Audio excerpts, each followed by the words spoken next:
Finally किती दिवसानंतर आज पाऊस पडलाय आणि विकेंडही आहे. एकदम मस्त वातावरण निर्माण झालंय आणि त्यात आमच्या अहोनी ठरवलं की आज मिरचीची भजी करायची आणि ती भजी मी करणार, तू क्रिशू सोबत खेळ करून.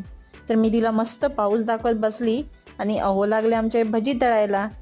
तर अशा प्रकारे मस्त मिरचीची खुसखुशीत भजी बनवली आणि थंडगार पावसात त्या भजीचा आम्ही मस्त असा आस्वाद घेतला.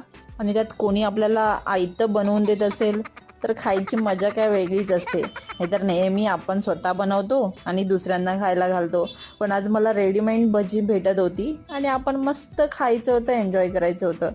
तर असा आमचा वीकेंड मस्त कुरकुरीत भज्यांसोबत गेला. तुम्हाला कसा वाटला हा व्हिडिओ लाईक करून नक्की सांगा आणि तुम्हालाही खावीशी वाटत असेल तर लगेच बनवा आणि खायला लागा. थँक्यू.